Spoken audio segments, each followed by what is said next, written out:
C'est parti. Le premier cas d'usage métier est intitulé Rechercher un jeu de valeur à intégrer dans mon système d'information. Donc, je suis un ingénieur au sein d'un organisme de santé. Je souhaiterais mettre en œuvre les spécifications qui sont décrites dans un volet du CISIS. Le CISIS, ça vous parle à tous? Donc, ce sont des documents de spécification qu'édite donc l'Agence du numérique en santé pour des cas d'usage d'interopérabilité dans le domaine de la santé. Et donc, dans ces documents, en général, on retrouve des références à des jeux de valeur, à des terminologies. Ici, on a pris un exemple d'un jeu de valeur et on dit que ce volet référence un jeu de valeur qui est identifié avec son ID. Généralement, les cas d'usage qu'on retrouve, enfin, maintenant, on retrouve beaucoup de cas d'usage dans le CISIS qui sont en lien avec Fire, mais il y en a aussi pas mal qui sont à base de CDA, donc qui est un autre standard attaché HL7. Et là, souvent, on utilise les OID pour identifier les artefacts terminologiques, que ce soit les terminologies ou les jeux de valeur. Ce qu'il faut savoir, c'est que dans le standard Fire, que ce soit pour les codes système, donc les terminologies, les value sets, les jeux de valeur, ou les concepts MAC, les alignements, l'identifiant primaire, c'est l'URL. Les identifiants secondaires, ce sont les OID, puis d'autres types d'identifiants qui peuvent être des identifiants locaux. Donc l'URL identifie de façon unique et de façon primaire ces trois types de ressources. Puis après, on a un attribut identifier dans la structure de ces trois types de ressources qui peut stocker un ou plusieurs identifiants secondaires. Souvent, c'est à base d'OID. Donc ici, en fait, la question que je me pose, c'est que j'ai un OID qui est défini dans un document du CISIS. Comment j'interroge le Fire Terminology Service du SMT pour retrouver la dernière version, c'est ce qui est écrit, c'est la dernière version de ce jeu de valeur. Donc la première des choses, c'est que je vais partager le Postman.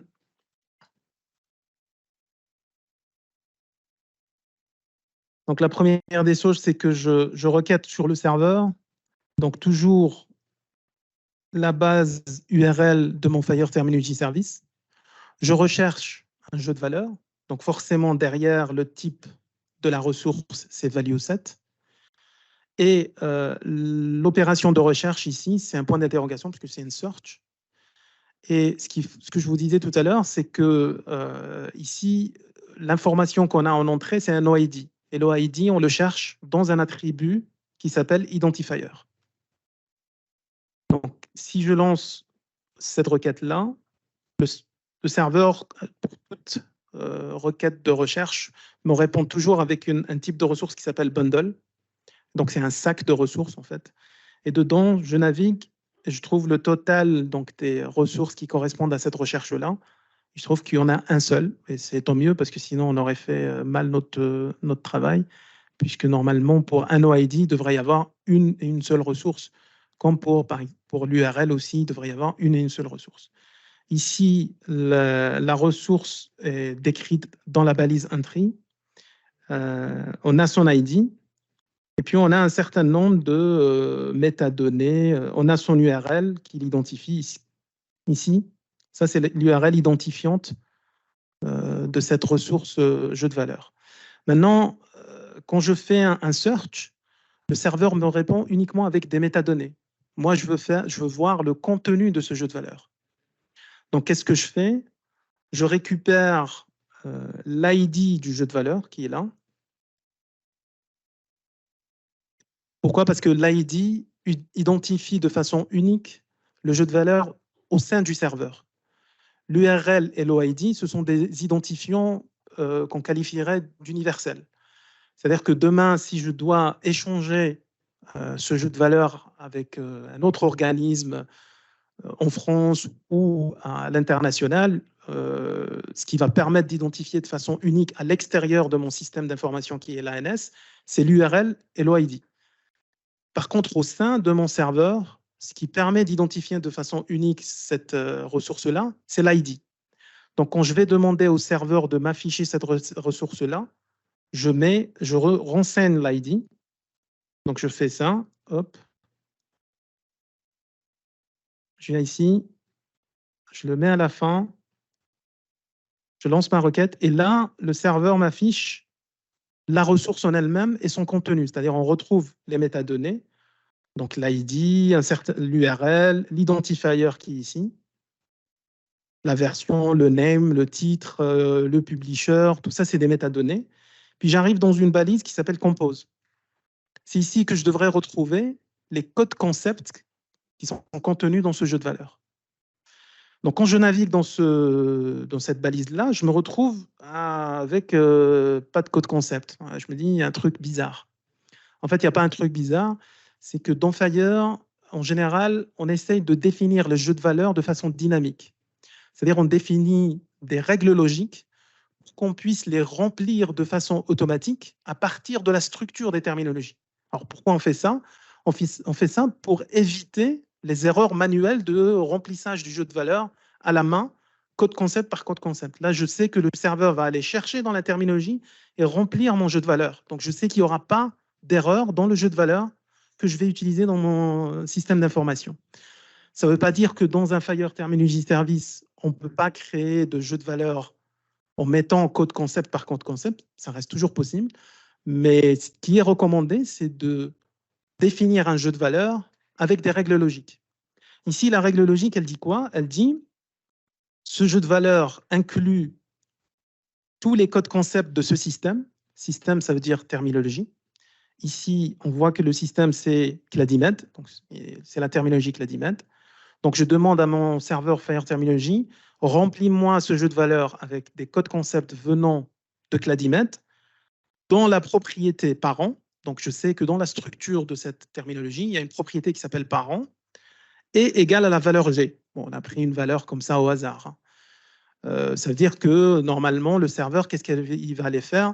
Il va aller parcourir la terminologie Cladimed, il va voir tous les codes concepts dont la propriété parent est égale à G.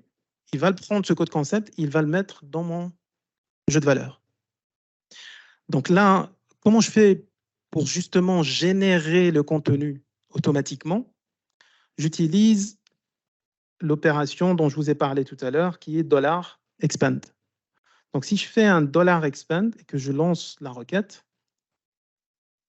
je me retrouve avec toujours les mêmes métadonnées au début. Là, ça ne change rien. Par contre, si je vais dans la partie contains, je vois que mon contains est rempli de codes concept. Tout ça, c'est des codes concept dont la propriété qui est égale à parent est égale à G. Donc, on voit que le serveur a rempli automatiquement mon jeu de valeurs depuis la structure de la terminologie par les codes concepts qui vont bien. Donc là, je sais qu'il n'y a pas d'erreur dans mon jeu de valeurs et je peux aller l'utiliser dans mon système d'information si je veux. Si je reviens sur les questions qui sont posées dans le... Est-ce que vous avez des questions déjà par rapport à toutes ces manipulations, à cette notion de règle logique de définition de jeu de valeurs? Je regarde aussi à distance.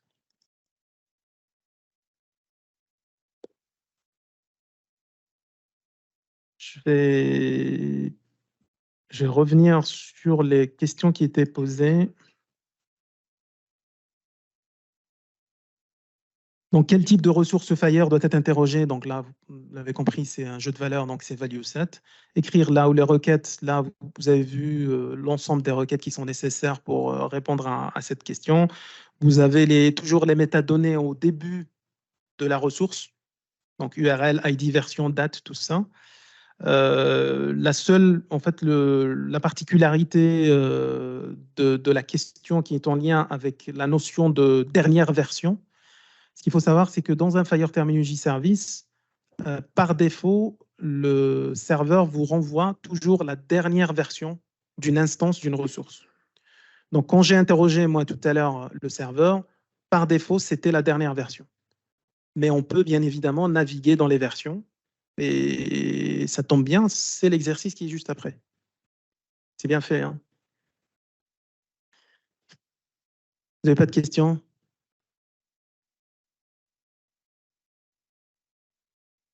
Eh ben, là, le deuxième cas d'usage, donc c'est naviguer dans les différentes versions d'un jeu de valeurs. Donc, je suis un ingénieur au sein d'un organisme de santé. Toujours les spécifications du CISIS pour le volet de modèle de contenu CDA utilise la dernière version pour le jeu de valeur identifié avec son OID. Cependant, il y a une particularité, c'est que dans mon système d'information, moi, à l'hôpital par exemple, j'utilise une version qui est la version qui date du 12 janvier, je pense, 2020. Et donc, je me pose la question, est-ce que ce jeu de valeur doit être mis à jour dans mon système d'information à l'hôpital ou pas? Donc, pour ça, je vais aller voir dans le Fire Terminology Service de l'ANS pour essayer de répondre, pour essayer de savoir si ce jeu de valeur est bon ou pas. Donc,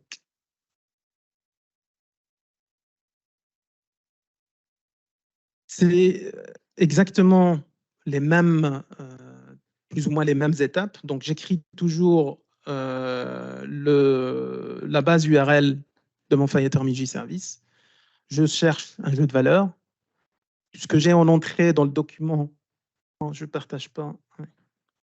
Je partage ça.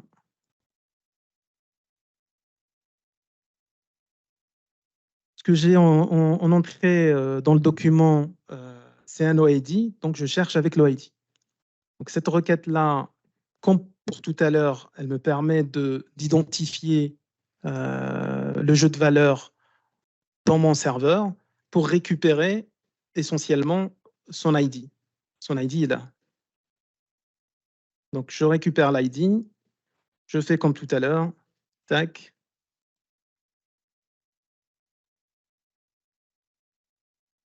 J'affiche ce jeu de valeur. Hop.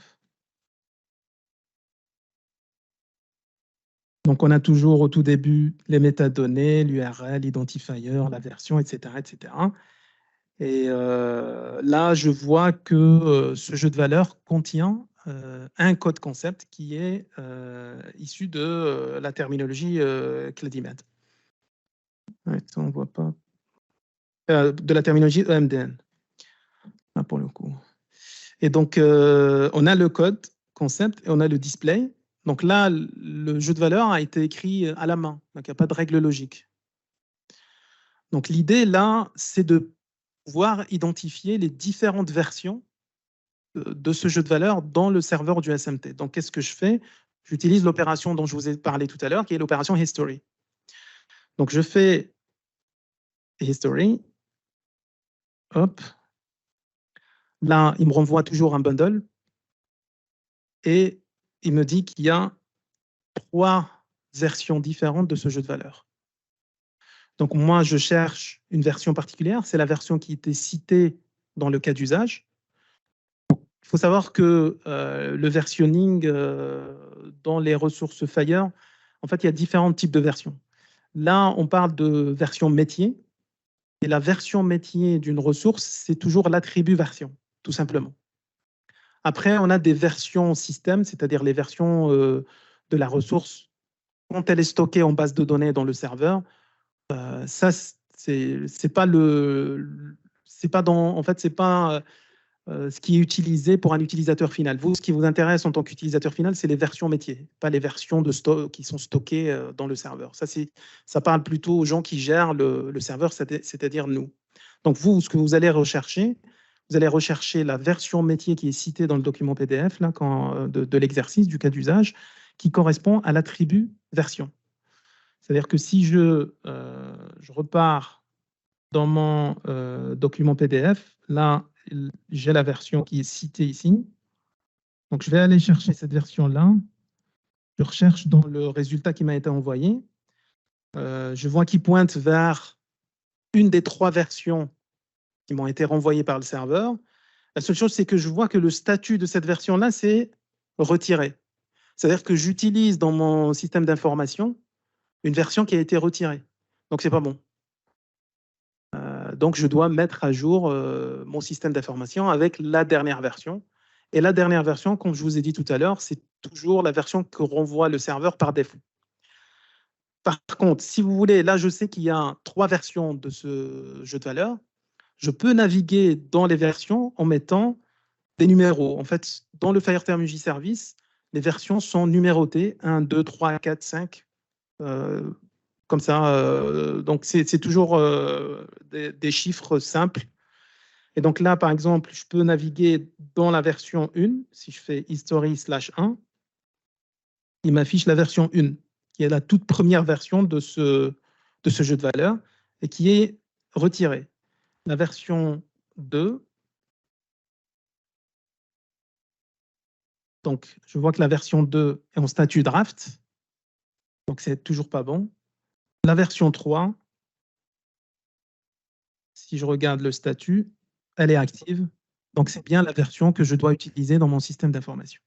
Et donc c'est cette version-là que je peux télécharger et utiliser dans mon système d'information. Je peux revenir sur les questions, je pense que là, c'est assez simple. Donc, écrire la requête, c'est bon. Combien de versions existent-il dans ce jeu de valeurs? Il y en a 3. Pour la version qui est intégrée dans mon système d'information, on peut récupérer les métadonnées après la requête. Comme je vous ai dit, c'est toujours la première partie qui correspond aux métadonnées. La version de mon système est-elle à jour? Non, puisqu'on a vérifié qu'elle était retirée. Donc, ce n'est pas la version. Voilà. Est-ce que vous avez des questions par rapport à ce use case? À distance, peut-être.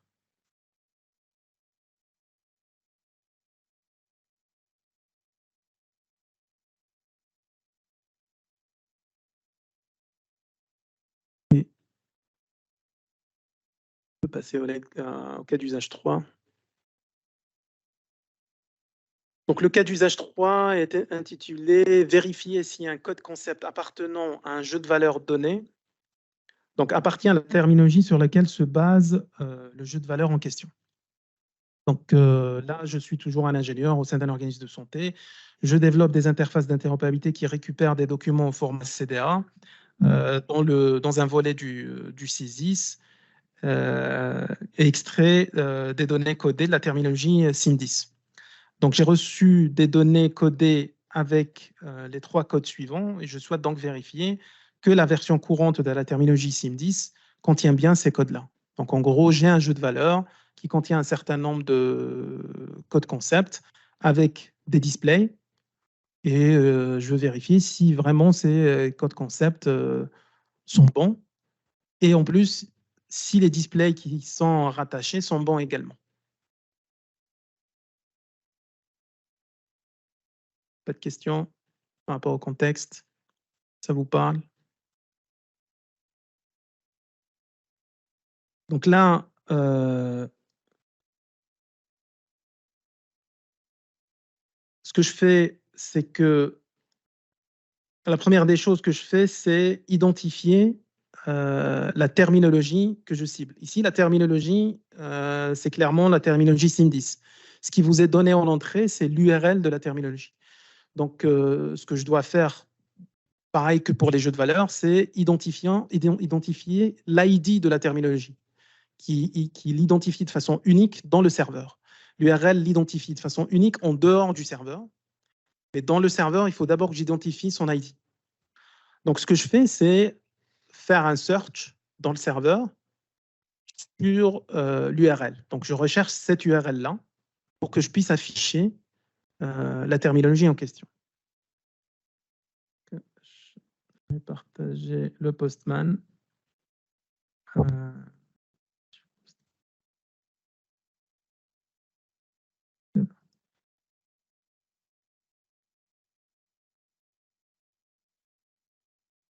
Tac. Donc, je viens dans ma requête, toujours la base URL de mon Fire Terminology Service. Je vais rechercher une terminologie, donc je vais sur des ressources de type code système. Je fais de la recherche, donc je fais un point d'interrogation. Et je recherche sur quoi? Sur l'URL, donc je lui donne l'URL que je cherche. Et l'URL, c'est celle qui est citée dans le document. Donc, j'envoie ma requête. J'ai toujours une réponse sous forme de bundle. Le serveur me dit, j'en ai qu'une seule avec cette URL, c'est-à-dire qu'on a bien fait notre travail. Donc, je regarde les métadonnées et je récupère l'ID qui est là. Donc, l'ID de la terminologie SIM10 dans notre serveur à nous, c'est terminologie-sim-10. Si vous partez sur un autre Fire Terminology Service, vous allez avoir la même URL, le même OID, mais un ID différent. Parce que l'ID sert à identifier la ressource au sein du serveur. Donc, qu'est-ce que je fais? Je récupère l'ID et j'affiche cette terminologie-là. Donc là, ça va prendre un peu de temps pour afficher la SIM10.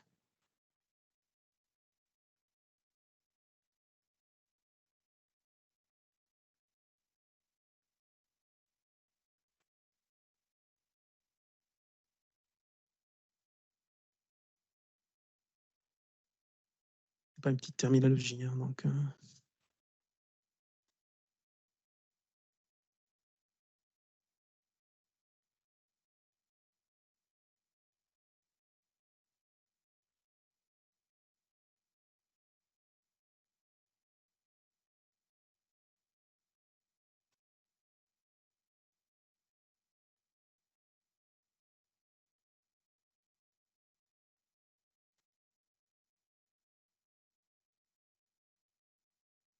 Là, le serveur vous affiche la SIM10. Donc, vous avez la SIM10 avec toutes les métadonnées qu'il y a dedans et puis toutes les propriétés qui sont définies dans la SIM10.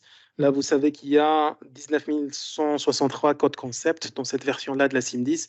Et puis, vous avez les codes concept qui sont juste en dessous. Là, vous avez un code concept, son display, les designations, etc., etc. Les traductions, s'il y a des traductions, etc. Donc, par contre, là, ce qui vous est demandé, c'est vous avez des codes concepts dans votre jeu de valeur, en local dans votre hôpital ou votre entreprise, avec des displays et vous voulez vérifier si ces codes concepts appartiennent à cette version-là de la terminologie SIM10. Donc, ce que je fais, c'est que j'utilise une des requêtes dont je vous ai parlé tout à l'heure, qui est validate code. Donc, validate code, toujours la base URL de mon Fire Terminology Service. J'interroge une terminologie, donc ça sera un code système. Je mets l'ID de la terminologie que je cible, c'est-à-dire ici l'ID qu'on a retrouvé tout à l'heure, qui est l'ID de la SIM10, et j'utilise l'opération validate code, donc $validate code. Alors cette opération-là, qu'est-ce qu'elle prend en entrée? Elle prend en entrée un des codes qui est donné dans le document PDF du cas d'usage, donc J09. Il y a son display et il y a un paramètre en plus. Donc ça, c'est une particularité qu'il faut avoir en tête et qui est que quand un serveur Fire de terminologie contient plusieurs versions métiers d'une même terminologie, il vous est demandé de renseigner la version dans votre requête Fire. Parce que sinon, il ne saura pas dans quelle version il doit aller interroger si tel ou tel code système, un code concept appartient à la terminologie. Donc, ce que je fais, ce que je mets dans mon validate code, donc c'est le code, la version de la terminologie et le display qui est dans mon jeu de valeur pour vérifier s'il appartient ou pas. Et donc, il suffit de refaire la même requête pour les trois exemples de code concept. En fait, là, si si je fais pour J09, j'enlève le display. Si je fais juste pour J09, il me dit qu'il n'y a pas de problème. Si je rajoute le display avec, il me dit qu'il n'y a pas de problème aussi. C'est-à-dire que ce code concept avec le display qui vous a été donné appartiennent bien à la SIM10. Et je peux refaire la même chose du coup avec J11.1. Si je fais J11.1, je prends le J11.1, hop, je balance la requête sans le display pour voir s'il appartient. On voit que le J11.1 appartient à la SIM10. Si je rajoute le display ici, grip,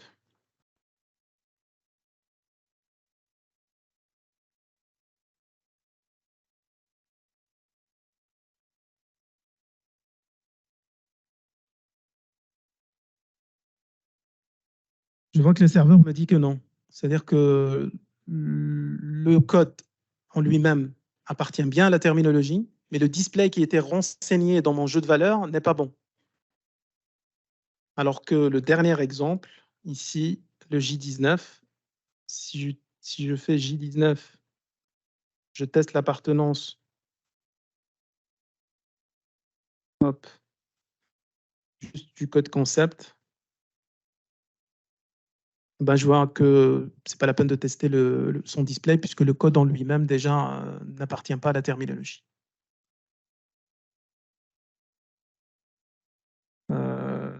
Est-ce que vous avez des questions? Oui.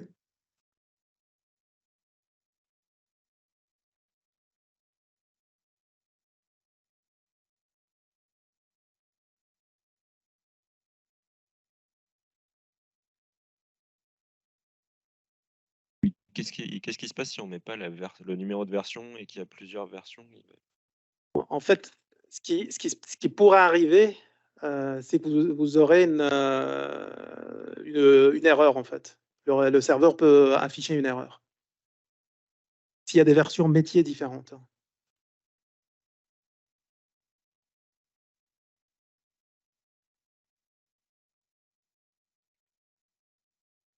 Eh ben, je vous laisse continuer sur les autres cas d'usage. Puis on fera la même chose, on les fera ensemble, les autres. Alors, le cas d'usage numéro 4, c'est afficher des informations complémentaires d'un ou de plusieurs codes concepts dans le cadre de la mise en œuvre d'interfaces d'interopérabilité. En gros, je suis un ingénieur dans un organisme de santé quelconque. Je développe des interfaces FHIR d'interopérabilité. Et sur ces interfaces-là, j'ai des interfaces qui utilisent un jeu de valeurs qui est identifié avec un OID qui est donné en entrée et qui contient, donc ce jeu de valeurs contient des codes concepts appartenant à la terminologie SIM10, identifié avec son URL. Donc je souhaite pouvoir vérifier, je souhaite pouvoir extraire donc des libellés complémentaires et des définitions pour ces codes concepts qui sont dans mon jeu de valeurs, dans mon système d'information, à partir de la structure de la SIM10. Donc, première des choses à faire, c'est d'aller voir qu'est-ce qui contient ce jeu de valeurs.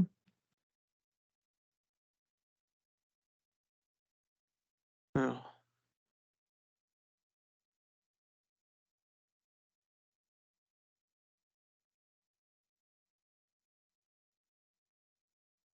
je vais partager l'écran. J'oublie pas les gens qui sont à distance. Hop. Donc, je fais ma requête pour aller chercher le jeu de valeurs qui est identifié. Donc, j'ai toujours ma base de mon serveur Fire /value set puisque je cherche un jeu de valeurs. Et puis, je cherche en basant sur l'identifier et je vais aller récupérer l'identifier qui m'a été donné en entrée.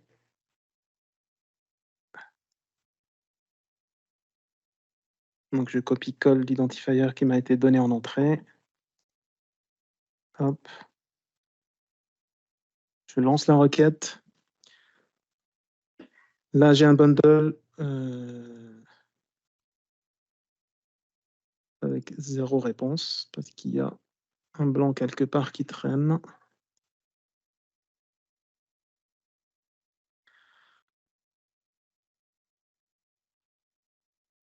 Alors,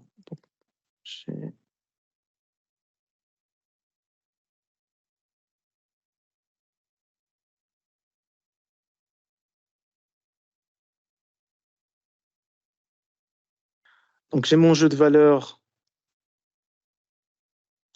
dont je récupère son ID. Oui, une question? Ah, oui. Donc, je récupère son ID. Hop.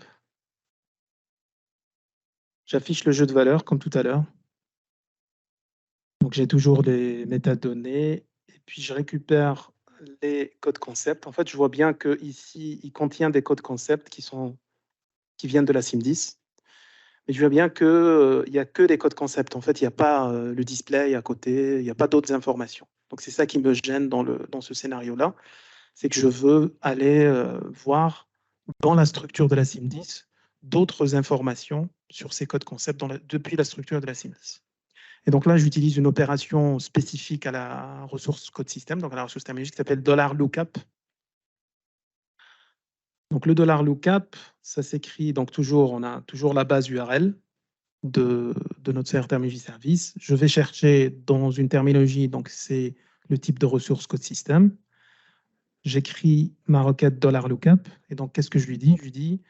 Je dis au serveur, cherche-moi dans la terminologie dont l'URL est celle de la SIM10, et je lui donne en entrée le code dont je veux vérifier les autres informations, c'est-à-dire compléter les autres informations. Le display, les designations, les propriétés, s'il y a des propriétés, etc. Donc, je spécifie toujours la version. Comme je vous ai dit, quand il y a une terminologie avec plusieurs versions métiers, il est préférable de spécifier la version. Donc, si je lance cette requête, j'ai une réponse sur le serveur de type paramètre. Il me renvoie le code, qui est J17.0, et il me renvoie son display. Donc là, j'ai le display. Donc, il s'agit de pneumopathie au cours de maladie bactérienne classée ailleurs. Et puis, j'ai un certain nombre d'informations complémentaires. Donc, la version depuis laquelle on a interrogé le serveur. J'ai un certain nombre de propriétés. Donc, j'ai une propriété parent. Donc, je sais que ce code concept, son parent, c'est J17. Puis, j'ai d'autres propriétés. Est-ce que ce code concept est inactif? La terminologie me dit que non. Donc, il est actif. Et j'ai un certain nombre de designations. Les designations, ce sont d'autres façons d'écrire le display. Donc ici, on a un display qui est écrit donc, en français. Et puis, on a un display qui est écrit d'une autre façon, qui est pneumopathie au cours de, entre parenthèses, dû à action mycose, actinomycose. Donc, voilà, j'ai mon serveur qui me renvoie un certain nombre d'informations issus directement de la terminologie.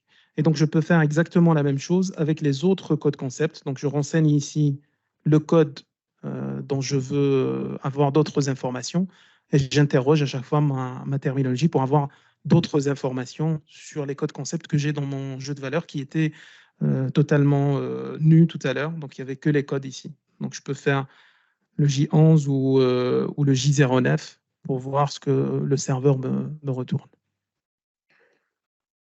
Est-ce que ça vous paraît clair? Ok. Eh bien, si vous n'avez pas de questions, je vais partager, repartir dans les exemples.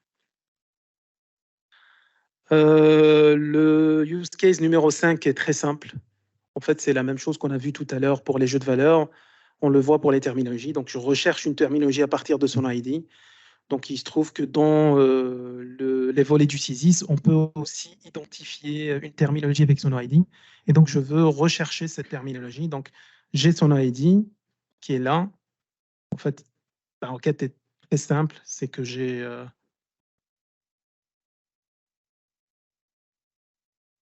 ma base URL toujours. Je recherche une terminologie. Donc, c'est la ressource code system. Je fais un search. Donc, c'est le point d'interrogation. Je cherche où, si c'est un identifier, si c'est un OID, je le recherche dans l'attribut identifier. Donc, je mets l'identifier que je cherche, je lance la recherche. Le serveur me répond toujours avec un bundle. Et dans le bundle, j'ai une seule réponse. J'ai la terminologie en question. Donc, comment afficher la terminologie? Je prends son ID, hop, je le renseigne ici. Oui. Ah, zut. Pardon, je n'ai pas partagé l'écran. J'ai oublié de partager le Postman. Désolé. Donc, en fait, ce que je disais, c'était que la requête de recherche, est très simple, c'est ce qu'on faisait tout à l'heure. En fait, c'est identifier égale allo ID qui est dans le document PDF que je veux rechercher. Et donc, si je veux afficher la terminologie en question, je prends son ID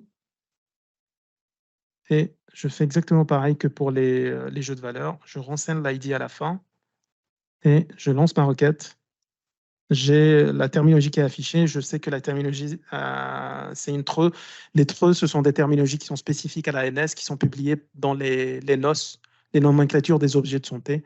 Pour ceux qui ont déjà travaillé en fait sur le CISIS, ils connaissent un peu les NOS.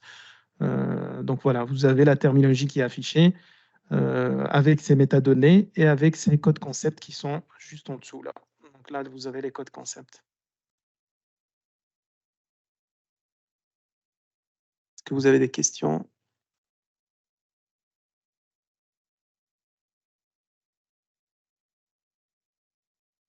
Si vous n'avez pas de questions, je te laisse la main, Tayeb.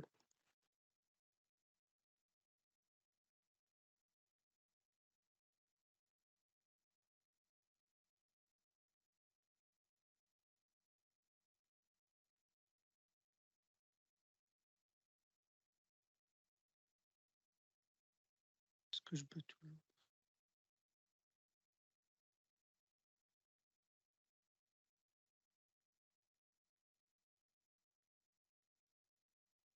C'est bon? Très bien. Ah, il faut juste fermer ça. Non, juste discussion. Okay. Donc, moi, c'est pas le cas d'usage le plus compliqué que je vais présenter. C'est plutôt un accès aux terminologies qui sont en accès protégé. Alors, un accès protégé sur SMT, c'est des terminologies qui, enfin, de toute façon, toutes nos terminologies sont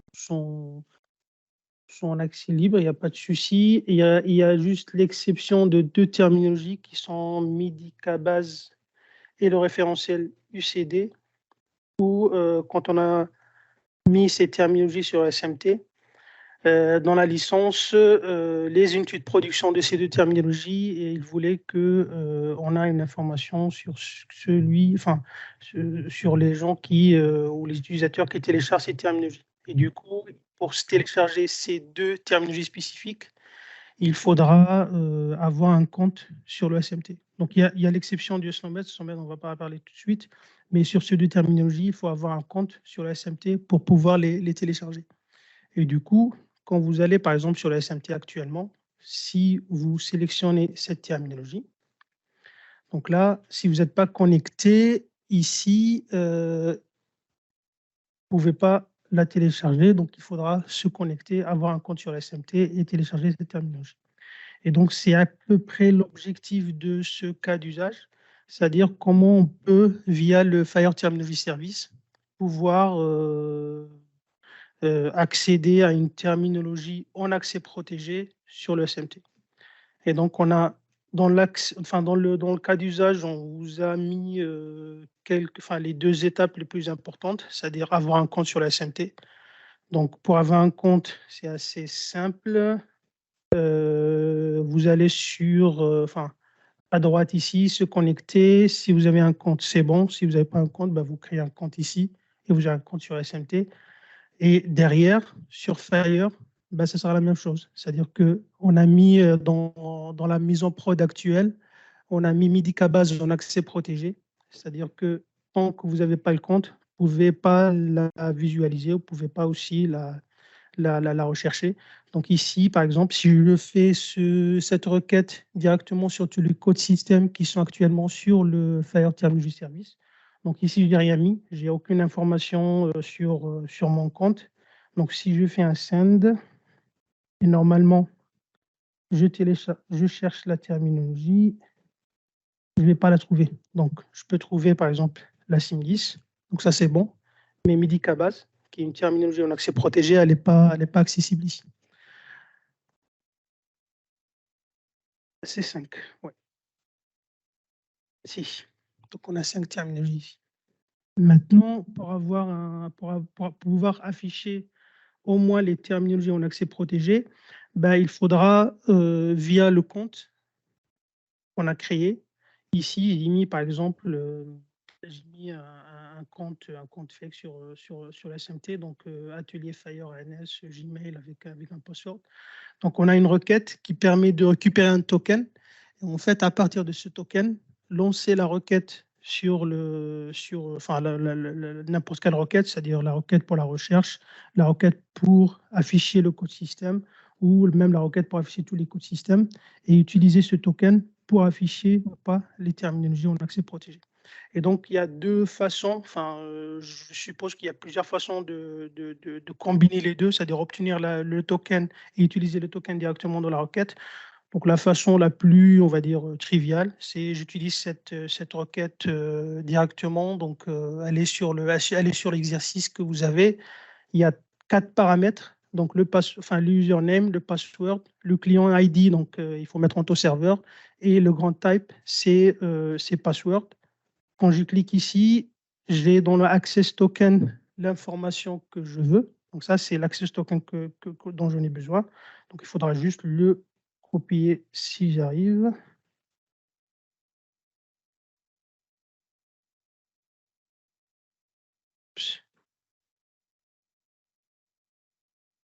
Et après, ici, maintenant dans la requête initiale, donc ici, vous avez Authorization. Donc dans Authorization, vous avez Bearer Token. Et en fait, il faut juste copier le token ici. Et si je fais un Send, donc là, j'ai plus de terminologie, donc 6. Et normalement, j'arrive à afficher la terminologie MIDI-CABAS. Donc ça, c'est une première solution. La deuxième solution, c'est plutôt un truc plus ou moins... c'est la même chose. C'est juste que ici, dans la requête token, je vais initialiser une variable. Ça c'est possible via Postman. Je vais initialiser une variable qui s'appelle SMT User Token. Et en fait, cet SMT User Token, je vais l'utiliser directement ici dans mon paramètre de la deuxième requête. Donc là, je lance celle-là. Pas besoin de faire un copier-coller. Et la même chose, je clique ici et j'arrive à voir toutes mes terminologies qui sont affichées. Donc voilà, donc ça c'est un exemple. Donc c'est un exemple assez simple. C'est ce que je disais, c'est pas l'exemple le plus compliqué dans les exercices qu'on a vus, mais ça traite un cas particulier qu'on a sur le SMT, c'est le cas des terminologies en accès protégé. Et voilà pour moi.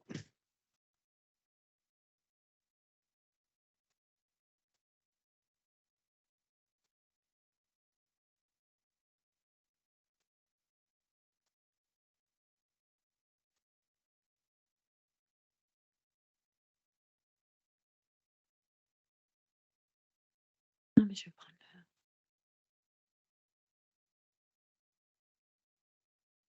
On va passer maintenant au scénario 7. Le scénario 7, c'était de travailler un petit peu sur les propriétés autour des concepts à travers la relation de subsumption, subsums, et de tester en fait l'existence d'une relation hiérarchique entre deux concepts dans une terminologie. Donc le cas métier, c'est j'ai un jeu de valeurs qui contient tous les descendants du chapitre de l'appareil digestif. Le code de ce concept maladie de l'appareil digestif, c'est 11 dans la terminologie SIM10.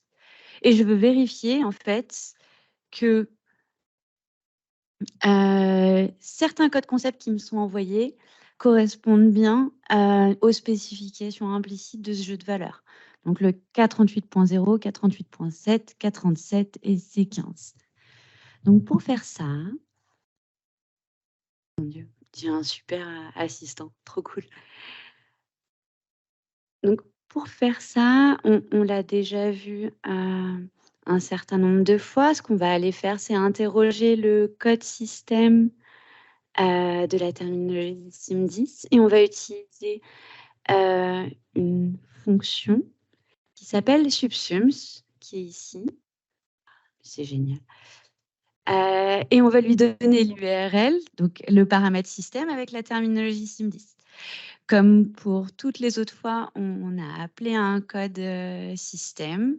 On lui remplit bien sa petite version de manière à bien spécifier sur quelle version on va baser le code système.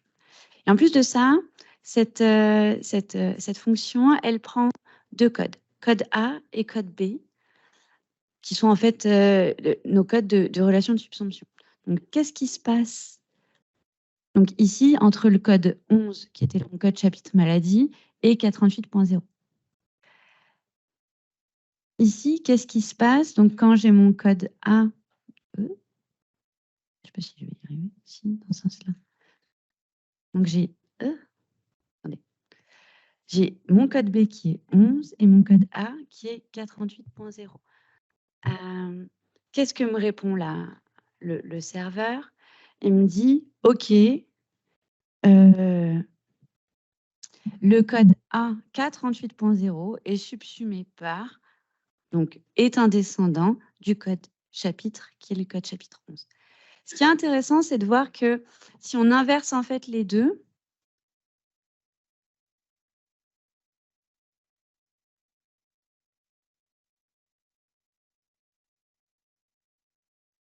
et qu'on renvoie la requête, la requête marche encore et nous donne une information. On n'est plus subsumed by, mais subsumed. Ça veut dire qu'en fait, mon code chapitre est bien un des parents ou un ascendant du code 438.0. Et donc, on peut tester comme ça avec les différents codes de manière à voir ce que ça nous renvoie.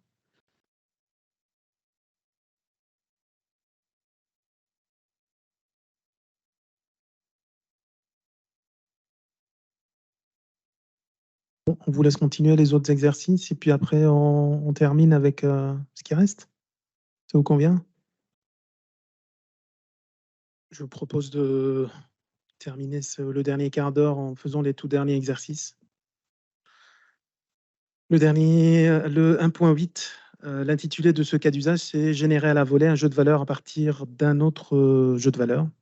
Donc, il s'agit l'une des, en tout cas en ce qui me concerne, l'un des meilleurs côtés des spécifications Fire, qui est la génération à la volée de jeux de valeur. Donc là, le use case en question, c'est que bon, j'ai besoin d'adapter un jeu de valeur qui est stocké dans le serveur Fire de terminologie de la NS, qui contient un certain nombre de codes concepts, sauf que moi, ce n'est pas tous les codes concepts de ce jeu de valeur qui m'intéressent. Donc, je suis intéressé uniquement par des codes concepts dont le libellé, donc soit le display, soit le designation, contient le terme pharynx. Donc, comment j'utilise le Fire Terminology Service de l'ANS pour limiter le jeu de valeur existant de l'ANS à un nombre limité de codes concepts uniquement en introduisant un terme pour filtrer, qui est le terme pharynx. Donc, la première des choses à faire, c'est bien sûr, comme d'habitude, de rechercher ce jeu de valeur, donc avec son ID. Donc, ça, c'est comme d'habitude, je recherche le jeu de valeur, la base URL, value set parce que je recherche un jeu de valeur, point d'interrogation pour rechercher sur l'identifier, je donne le ID, je lance la requête. Donc, j'ai un bundle avec une réponse. Donc, je récupère l'ID ici du jeu de valeur. Ici, il y a une particularité, c'est que l'ID correspond à un OID. Ce n'est pas interdit dans le standard Fire, c'est une particularité de ce jeu de valeur. En tout cas, je copie, pour l'afficher, je copie son ID. Donc, je vais là, je copie son ID. Ah zut, je suis toujours la même erreur.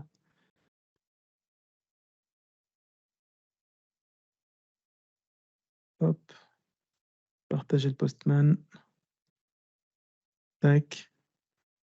Donc là, ce que j'ai fait, ce que j'ai montré, c'est que j'ai recherché le jeu de valeur et comme d'habitude, avec la même requête, et j'affiche le jeu de valeur en mettant l'ID de ce jeu de valeur dans ma requête. Donc, je lance la requête. Là, le serveur me renvoie le jeu de valeur avec le bon ID. Je vais aller voir le jeu de valeur, qu'est-ce qu'il a comme tête. Je vois qu'il est composé de code concept venant de cette terminologie-là. Il s'agit de la SIM10. Je vois qu'il y a des codes concepts à l'intérieur qui sont écrits en dur, donc ce n'est pas une règle logique. Donc j'ai B21 avec son display, B21.0 avec son display, etc., etc. Donc ce jeu de valeurs, c'est le jeu de valeurs qui est distribué par l'ANS. Moi, ce jeu de valeurs, son contenu ne m'intéresse pas forcément, en tout cas pas dans sa totalité. Je veux filtrer pour obtenir un jeu de valeurs qui correspond à mon besoin dans mon système d'information en local. Donc qu'est-ce que je fais? Je prends ce jeu de valeurs, j'utilise l'opération expand, donc $expand, et je fais un filter sur le mot-clé que je cherche. En l'occurrence, ici, c'était pharynx. Alors, je lance la requête. Alors, je vais refaire parce que, juste pour voir quel était le nombre initial de code concept qu'il y avait dans ce jeu de valeurs. Donc, initialement, ce jeu de valeurs contenait... alors, il n'y a pas de... $expand. Initialement,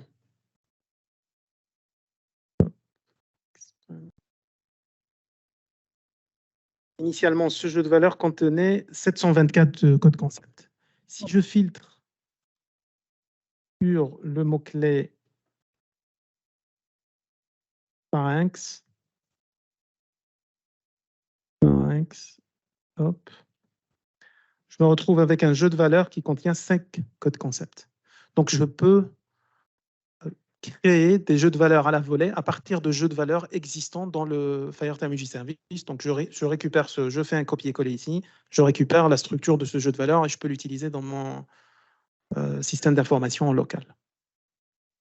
Donc, ça, c'est quelque chose qui est relativement puissant dans le FireTime Service comme fonctionnalité, la génération automatique de jeux de valeurs à partir de jeux de valeurs existants. Est-ce que vous avez une question? Des questions par rapport à ça? Si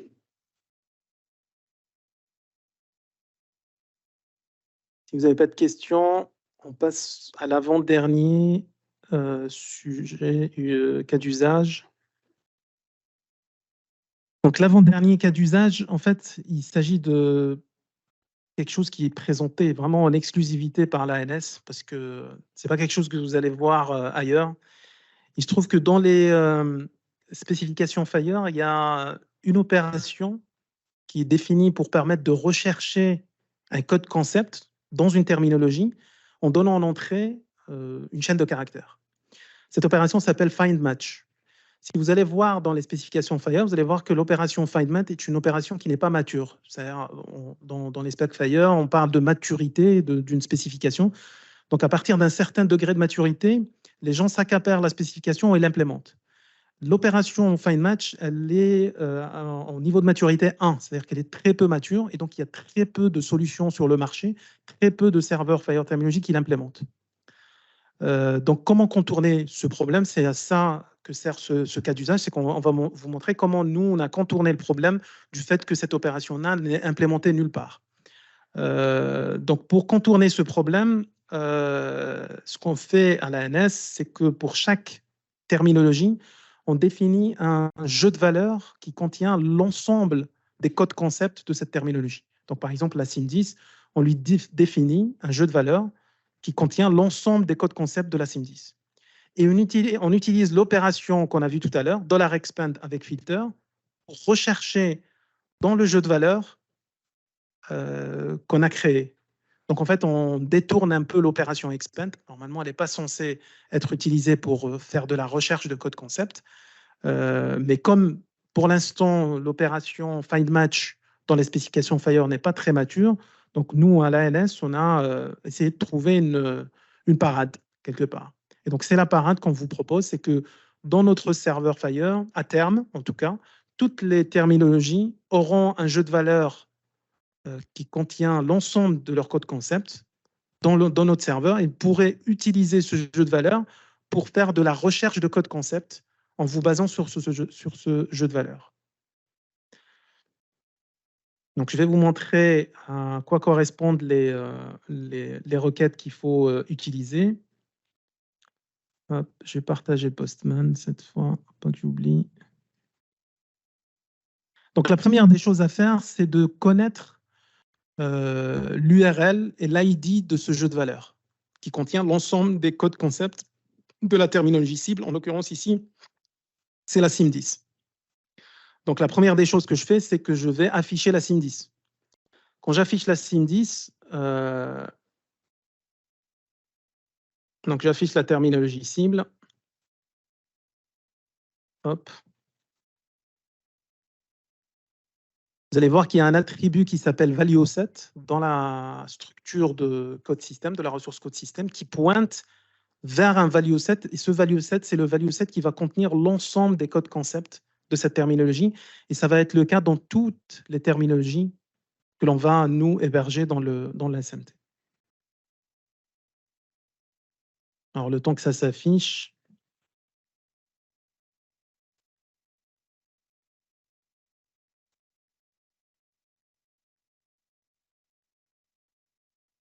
Donc là, on a notre terminologie SIM10, on a un certain nombre de métadonnées comme d'habitude. Et puis à un moment, vous avez un attribut qui s'appelle ValueSet. Et donc, on voit que ce ValueSet a une URL. Donc, l'idée, c'est d'aller le chercher. Donc, je vais chercher ce jeu de valeurs. Donc, pareil, je fais la recherche en me basant sur l'URL que je viens de trouver dans la structure de la SIM10. Donc, j'affiche ce jeu de valeurs. Donc, je récupère son ID et j'utilise ce jeu de valeurs avec l'opération expand qu'on a vu tout à l'heure pour faire la recherche du terme que je veux chercher. Donc, ce que je fais, c'est que j'utilise l'opération expand ici. Donc, on a notre jeu de valeurs qu'on a identifié, il est là.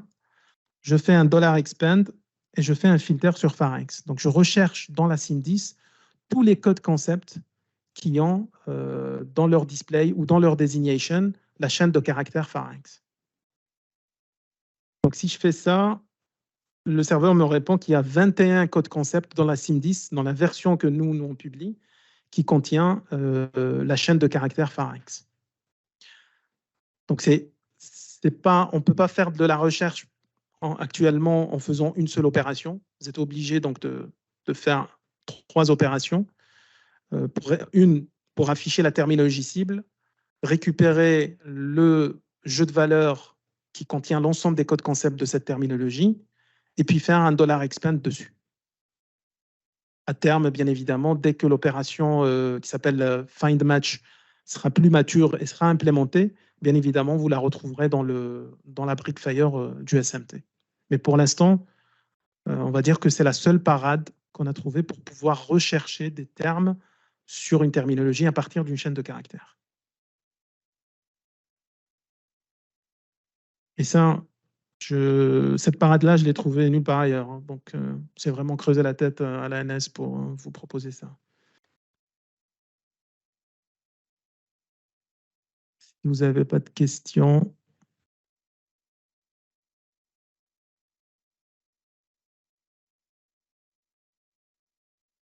Je passe la main à Taïa pour le dernier cas d'usage concernant les alignements.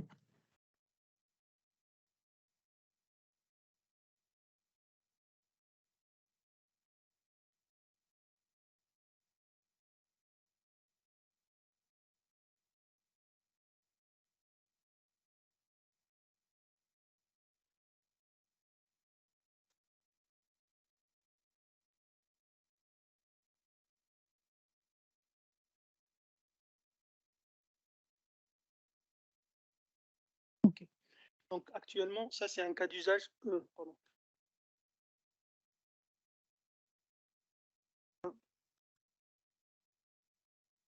Donc, actuellement, les terminologies ne sont pas encore gérées au niveau du SMT. Pardon, les alignements ne sont pas encore gérés au niveau du SMT.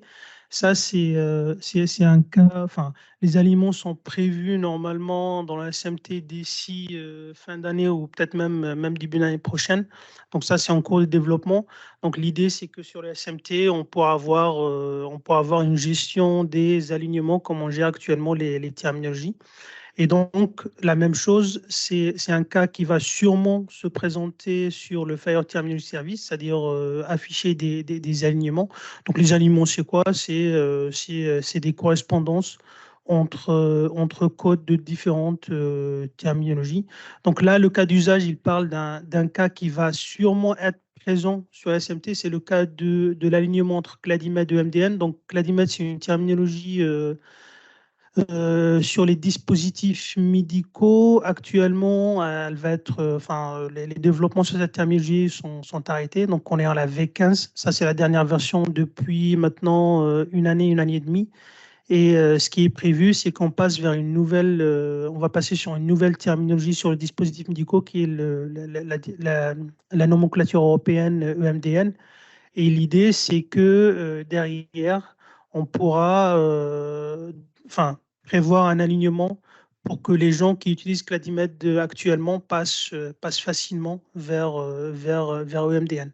Donc ça, c'est un exemple d'alignement. Alors, l'alignement que vous allez trouver sur le Fire, c'est pas l'alignement proprement parlé, mais c'est un cas d'usage qui va sûrement se présenter prochainement, que ce soit sur le SMT ou bien sur la partie concept map du Fire. Et donc, ce qu'on demandait sur cet exercice, c'est simple, c'est que on va chercher s'il y a un alignement entre les deux terminologies, donc Cladimed et EMDN. Je pense qu'ils sont déjà, si on regarde sur le Postman, donc si je fais une recherche normalement,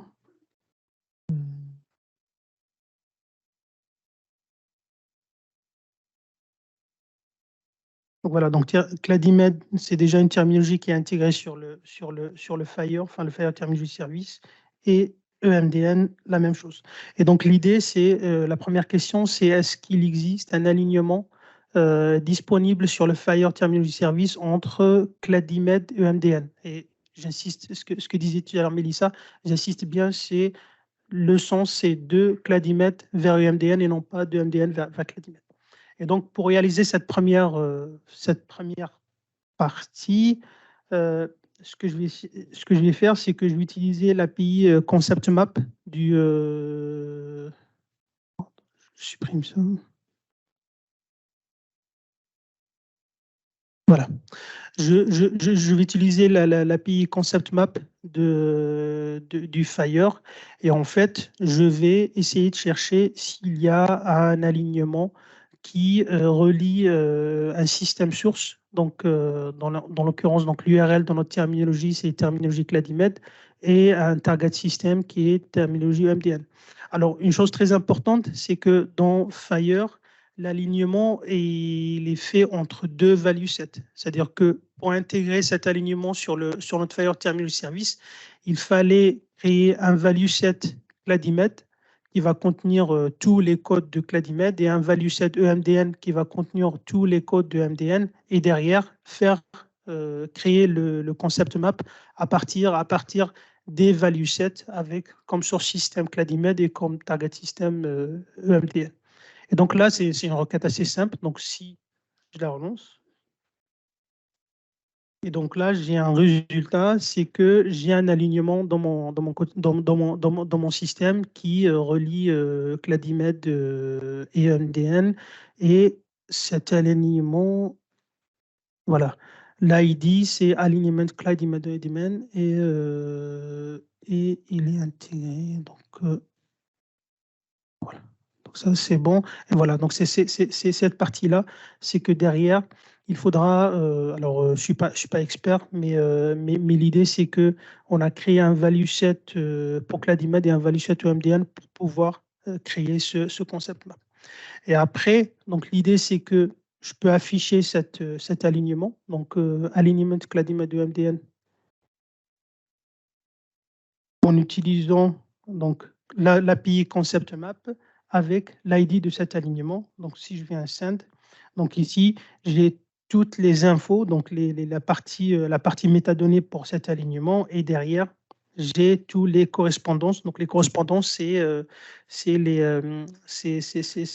les codes, enfin les relations qui peuvent exister entre les différents codes de chaque terminologie. Donc, ici, j'ai un exemple de correspondance qui relie un code Cladimed A51CB01 avec le display qui est le display de ce code dans la terminologie source, avec le code EMDN, dont le code et le display sont affichés ici. Très important, c'est que, mais ça c'est une règle pas spécifique pour les concept maps, pour les alignements dans Fire, mais dans toutes sortes d'alignements, il faudra que ces alignements soient typés. C'est-à-dire, quand on fait une correspondance, il faudra absolument spécifier ici quelle relation existe entre ces deux codes. Donc là, ici, on a une relation équivalente. Donc, ça veut dire que les deux codes Cladimed et EMDN sont en relation équivalente. Une chose très importante, alors, je ne sais pas si c'est spécifié ou pas dans Fire, le équivalent ici, je ne sais pas s'il est symétrique ou pas. C'est-à-dire, quand on dit ici que le code Cladimed est équivalent, le code Cladimed, pardon, il est équivalent au code de EMDN, c'est dans ce sens-là, je ne sais pas si la relation Fire équivalente, elle est symétrique ou pas. Par exemple, dans le cas du web sémantique, quand on va modéliser les alignements, on va sûrement utiliser des relations de type SCOS exact match. Et SCOS exact match, leur sémantique, c'est symétrique, donc il n'y a pas de souci sur ça. Donc ça, c'est un exemple. Donc ça, j'ai toutes les correspondances. Et après, l'opération la plus importante qu'on va utiliser dans le cadre des concept maps, c'est la relation translate. C'est-à-dire que sur l'alignement spécifique, je peux trouver quel code dans une terminologie source qui correspond à un code dans la terminologie target. Et en fait, ici, ce que je vais utiliser, c'est cette opération. Donc, concept map, l'ID de l'alignement et la translate. Et après, je vais utiliser les paramètres source, donc le source de la terminologie, le target. Et ce qui est très important, c'est ici, c'est le code que je veux connaître la correspondance et le source, ou bien le système dont ce code existe. Et derrière, quand je vais relancer la requête, j'ai une relation. Il va me sortir le code Cladimed correspondant avec la relation qui est ici, qui est le equivalent. Donc voilà, donc ça c'est vraiment un code simple. Pour l'instant, ce que je disais, on n'a pas encore une gestion des alignements sur la SMT, ça va venir et sûrement ces exemples-là, on les aura prochainement en nombre, au moins pour l'année prochaine, peut-être ou la fin de l'année prochaine sur le SMT.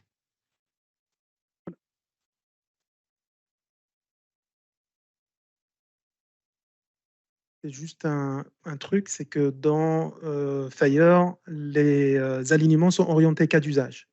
C'est-à-dire que vous pouvez avoir des codes concepts qui sont alignés différemment d'un cas d'usage à un autre. Donc, et souvent, comme Fire, c'est un standard d'interopérabilité, l'idée, c'est de définir les cas d'usage, les alignements par cas d'usage pour des cas d'usage d'interopérabilité. C'est-à-dire que pour les gens de l'interopérabilité, faire des alignements de toute une terminologie vers une autre terminologie, ça ne leur parle pas. Donc, ce qui leur parle le plus, c'est les cas d'usage, les gens de l'interopérabilité. Par contre, par exemple, pour Tayeb, c'est les gens qui viennent de la recherche, il est vrai que aligner, c'est plutôt aligner une terminologie avec une autre terminologie. Et donc, il faut garder ça à l'esprit, c'est que dans Fire, c'est cas d'usage, c'est toujours orienté cas d'usage. Donc, les alignements sont orientés cas d'usage.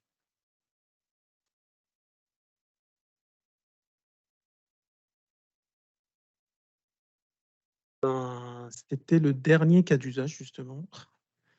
Donc, si vous n'avez pas de questions, je peux vous libérer. Si vous voulez rester pour discuter d'autres sujets, vous êtes les bienvenus. Et puis, on vous mettra les enregistrements à disposition probablement via notre chaîne YouTube de l'ANS. On verra si on peut les mettre à disposition d'une autre façon, mais ils seront probablement accessibles sur la chaîne YouTube de l'ANS. Et puis, tous les autres documents, vous pouvez les télécharger depuis le site du SMT, la connexion Postman avec les solutions et tous les autres documents. Merci.